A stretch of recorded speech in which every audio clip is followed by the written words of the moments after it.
Okay, ladies and gentlemen, welcome back to the channel. It's your boy Jay. We're going over something very special today. We're going over how to have a competitive edge in real estate. So let's get right into it.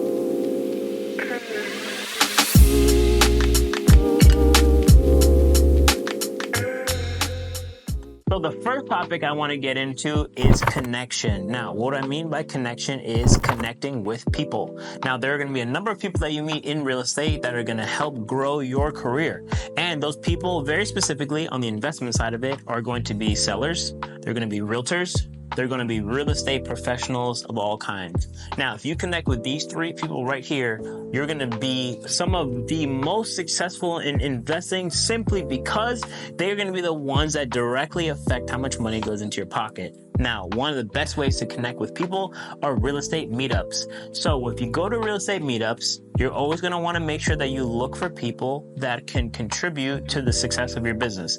And the way that you're going to do that is you're going to be looking for wholesalers, you're going to be looking for realtors, you're going to be looking for brokers, because these are people that are also in the business and they're also going to be able to help you grow yours simply because they're going to be the ones providing you with deals.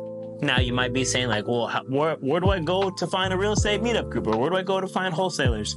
So what you're going to want to do first is you're going to look to see what's the closest big city to where you are. Based on where that big city is, I assure you, if you live in continental United States, just the United States, add Alaska, add Puerto Rico even in there, if you want to include Puerto Rico, add Hawaii, I assure you there are real estate meetups. I actually know someone that is currently living in Hawaii, and Hawaii is several islands, but they still have real estate meetups, whether it's in one of the larger islands or one of the smaller islands, they even have them out there too. So I assure you, depending on the state that you're in, and even depending on the city they're in, you have real estate meetup groups. Now, what you're gonna wanna do, go on Facebook so you can find a local real estate meetup group to be a part of. If you don't have that, you can check Eventbrite. Eventbrite is a really great place for finding events that you meet up with local real estate professionals. You can also check another site, which I can't think. Oh, meetup.com. Meetup is another great one that you guys can be looking to find other places where these professionals are. Now, let's say you find your local meetup group. Let's say you find 2 or 3 of them. The more, the better. Again, you're always going to find that the more you connect with, the more people you connect with, because the more hands you shake, the more money you make. That's like one of my staples that I'm always living by. So now you found your local meetup group in the specific city that you're in. Now you've connected and you've found all the people that are there who will go to them. Now what you're going to want to do is you're going to want to network. Now when you network, you're going to want to tell everybody what you are, who you are, what you're good at, what you're looking for, because the more people know what you're doing and the more people that know what you want, the better they're going to be at finding and sending you the deals that you're looking for. If you are a wholesaler, everybody at that meetup group needs to know that you're a wholesaler. If you are an investor and you're one that's looking to flip houses, everyone there needs to know that you're an investor, you're looking to flip houses. This way, when you meet the mortgage broker, when you meet the realtor, when you meet the wholesaler, everybody's going to be feeding you a part of the deal that puts the whole package together. So when you go to this meetup group, you find that real estate professional that you're looking for. Maybe you're just looking for a title company. I assure you, even title companies will show up to half of these real estate meetup groups too. Or if you're just looking for some mentorship, they've got that there as well. Every real estate meetup group is going to be a little bit different. Some you got to pay for, some are going to be free. From what I found in my experience, majority of them are free to go to. Right now, you are missing out on putting money in your pocket for something that costs you absolutely nothing. And there's just no excuse for that. If you're looking to grow in your real estate professional career, I'm telling you right now, connecting with these people is going to be a big part of that. And if you don't go to those real estate meetup groups, the next big piece that you're going to want to do is finding sellers. The way you find sellers, you can go door knocking. Literally walk up to doors, knock on them. Hey, I'm such and such. I'm looking for real estate deals in my area, and I saw your house, and I was wondering if you'd be open and interested in selling. Now, there's a number of different ways that you can do it. You can have sales training. You can do this on the fly. I'm not going to get into the details as far as what to present or how to present yourself, but I can tell you that door knocking is one of the most underrated aspects of real estate, and I wish more people did them. Don't get into door knocking. There are flyers, there are mailers, there are so many different ways in which you can connect with people, but I'm telling you right now, connection is going to be one of the best and strongest ways for you to grow in your real estate career and to have a competitive edge over everybody else. Now, when it comes to real estate competitive edge, something that's going to really keep you in the game longer than anything else, what's going on between your ears. That's your mindset. The reason why mindset is incredibly important is because that's going to be the thing that keeps you in the game the longest. You're going to have ups, you're going to have downs. Trust me, this year has been one of the most roller coaster years I've ever had in real estate. This house that I'm currently working on right now, to give you an example, it is in Fort Lauderdale. I know without question that I will lose, once it's all said and done, a minimum of $50,000 on this one particular house. But you know what? I'm not going to let that affect how I feel about real estate or cause me to leave the game. But that's because I know that through all the collection of experiences that I had, that it's just a numbers game at the end of the day. Sometimes you win, sometimes you lose. Sometimes you take big W's and sometimes you take hot L's. And this is the house I'm going to take an L on. But you know what? I have 3 other houses that are all going to profit over $200,000 a piece. Incredible. And the reason why I continue to find more real estate deals and stay in the game is because I don't let those losses affect how I feel, and I don't allow those losses to make me want to step out of the game and go play another game, because I found a game that I absolutely love, and I think it's a game that if you continue to grow in real estate, you're going to find that you love it too. So when it comes to other aspects of your mindset that are going to really matter, it's going to come down to your habits. How often do you wake up on time or go and do those mailers like we just talked about? How many times are you door knocking? How many times are you going to those real estate meetup groups? The people that I find that complain the most about real estate or complain the most about, I can't find deals, I can't get this done, it's not possible, are the same ones that when you find out what exactly they're doing about 5% of what the people who are really successful actually doing. So don't allow excuses to get in the way of you doing what you want to do. So another thing that I find too is you're going to have people who are getting into real estate, not even getting into real estate, just people who just talk in general. There's going to be one person that says, oh, this can't be done and you can't find deals and they're not working in this area. I had a real estate meetup group that I went to just recently where somebody said that. They're like, you're in Palm Beach County, there are no good deals in Palm Beach County. And I'm like, what are you talking about? There are plenty of good deals in Palm Beach County. But the problem is that they believe that there are no good deals here. I, on the other hand, believe that there are good deals here. And something that holds true is when someone says something is possible and someone says something is impossible, both people are correct.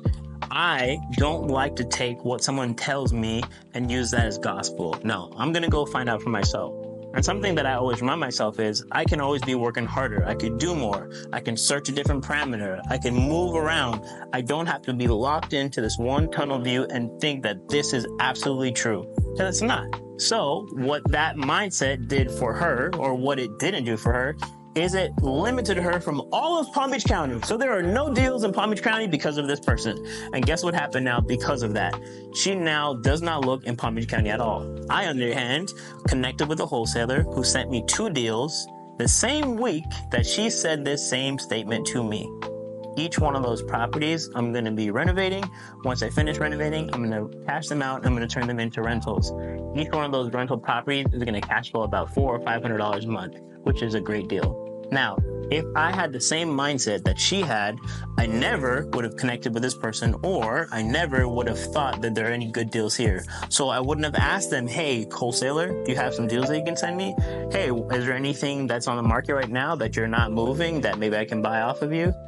It all comes down to your mindset. So if you guys are looking to grow in your real estate career and have a competitive edge over everyone else, make sure you mind your mindset. And the way that you mind your mindset is you're going to have to make sure you build the right habits and you stay diligent and disciplined in all things that you do. So a great way to do that is make sure you guys write down everything that you want to accomplish in real estate. So maybe you want to buy your first rental property. Maybe you want to flip your first house. Maybe you want to buy your 20th property. Maybe you want to do a boutique hotel, like which is what I'm working on right now. So depending on what it is that you're looking for, something that's going to help you grow in that mindset is having some rules or having something to follow and track. Say like, okay, today I'm going to go and I'm going to talk to 5 sellers. Today I'm going to call 10 realtors. When you have something to write down, when you can measure it, is going to be able to get done. My mentor always says, what gets measured gets done. So if you can also couple your mindset with actionable steps to do, it'll be a great way to keep you in the game. So if you guys are looking to grow in your mindset and your approach about real estate, just know that having a nice disciplined focus in terms of what's between your ears is going to help you get there. So that actually ties in really nicely with our final topic today, which is research. Now, the same example that we just used of this girl who did not want to find deals, not that she didn't want to find deals, but that she claimed that there were no good deals, because of her mindset, she didn't research. And by not researching, she didn't find the deals. See how all these play into each other, how they all kind of tie together? Here's another example of that. One of the properties that I found this year, I found it on a wholesale list. This wholesale list was one that everybody gets. At the bottom of the wholesale list, underneath the property that I found, it said you will be inheriting non-paying tenants. And I believe that scared a lot of people away, understandably. Funny enough, another property, which was right next door to it, was a little bit further down on the list, which also said you will be inheriting unpaying tenants. Then I actually found out that both properties were owned by the same seller. So then when I reached out to this wholesaler to ask him, hey, can you give me some more information about these properties? Can you tell me, what kind of tenants are they? Are they really easily agitated? Do you find that they're incredibly confrontational? Like, what am I running into if I do decide to buy these properties? You're like, we don't really have a whole lot of information on it. You're just going to be inheriting some tenants that we just don't know how they're going to get out of the property, because we essentially have no contact with them, because the seller, mind you, right, we have the wholesaler and then you have the seller, right? The wholesaler is the one that gets the property under contract. The seller is the one that's actually selling it. The seller had a lease agreement with this tenant, but they lost it. It's been several years, and they miscommunicated between them as far as how much money they're going to pay, collecting it. It just kind of fell by the wayside. So this is essentially the situation that I'm running into by buying these properties. I then said to them, like, you know what? I'm going to take the chance because I did some research, and here's the research that I found. If I were to buy the property in its current value, it had about $100,000 in equity after some renovations, which is a pretty good deal. But that's not actually the best part. Just recently, this particular area was rezoned by the city. That rezoning allowed for a new development to be 85 feet tall. Currently, the way both of these properties stand, each one is about 20 feet tall, just single family homes. But because of how much development is being pumped into this area of town, they're allowing for all that to be demolished and you to go 4 times higher. Right now, in its current state, the value of the property is a good deal. However, the future value is a phenomenal deal, because what I will be doing over the next 5 to 10 years is tearing down both of these properties. I'm actually going to acquire the one right next door because there's no house on it. It's literally just dirt, which is great for me because it's a lot less work to do. Then, over the course of the next 5 to 10 years, doing a full renovation of luxury townhouses in this exact area, because the water is really close by and people will pay a premium to get in this location. So this goes to show you, if you're just thinking about it solely from the how much money can I make, what is this worth right now, you're not going to get the benefit as if you were to do the research to find out what you could get in the future. If you guys enjoyed this video and you're looking for more content just like this, be sure to subscribe to the channel and like this video. Be sure to also turn on those post notifications so anytime a new video drops, you're the first ones to know about it. Until next time, catch the next video.